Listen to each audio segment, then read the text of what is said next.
Hi friends, welcome back to my channel. ఇక్కడ పంతులు గారు వాళ్ళు అగ్నిని పుట్టించటానికి చెక్క రాపిడి చేసి అగ్నిని పుట్టించి హోమం వెలిగించారు. మనమైతే మామూలుగా అగ్గిపెట్టితో వెలిగిస్తాము.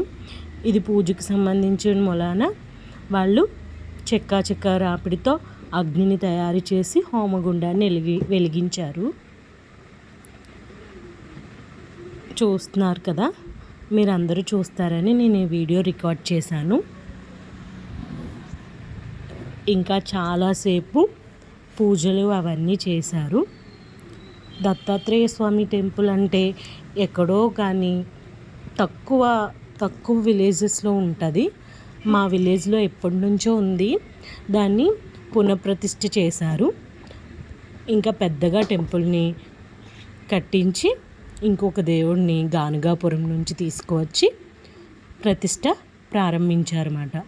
ఇక్కడ వాస్తు పూజ చేస్తున్నారు. ఎక్కడ ఏ పూజ చేయాలన్నా, ప్రతిష్ట చేయాలన్నా ఫస్ట్ వాస్తు పూజ, శనిగ్రహ హోమం, గణేష హోమం, ఇంకా చాలా హోమాలు చేశారు. 1-2 hours హోమాలే చేశారు. ఇక్కడ ఇది ప్రతిష్ట రోజు సాయంత్రం దేవుడిని ఒక 9 ధాన్యాల మీద స్వామి నుంచి ఒక రోజంతా వాటిపై నిద్ర చేయించారు. అలా చేయటం వల్ల వాటి ద్వారా పాజిటివ్ ఎనర్జీ ఫామ్ అవుతుందని చెప్పారు. అందుకనే మినుములు, పెసర్లు, నువ్వులు,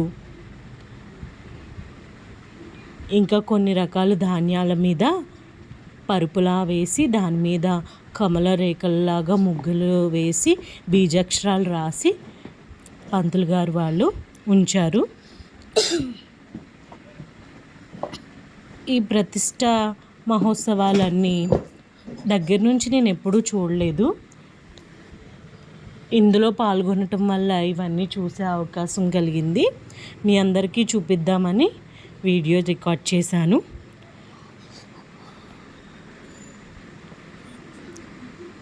ఇవి నువ్వులు, నల్ల నువ్వులు ఉంటాయి కదా, అవి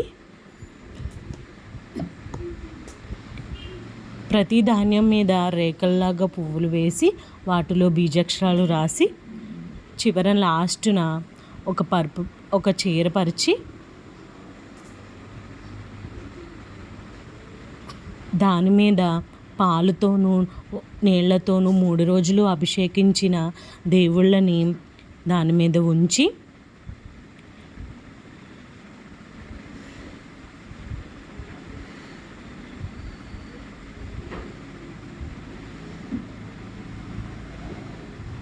చాలా రకాల ధాన్యాలు వేశారు.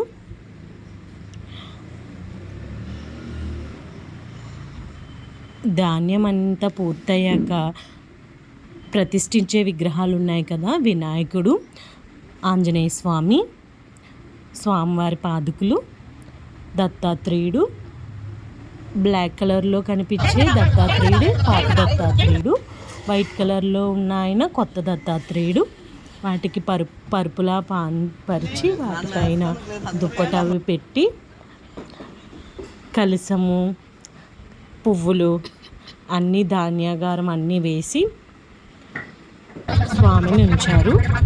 కుంభాభిషేకం చేయటానికి కలశంలో ఉంచారన్నమాట. ఇవి ప్రతిష్ఠ ముందు వేసే పాదరసం, ఇంకా కొన్ని నాణ్యాలు అవన్నీ మాట.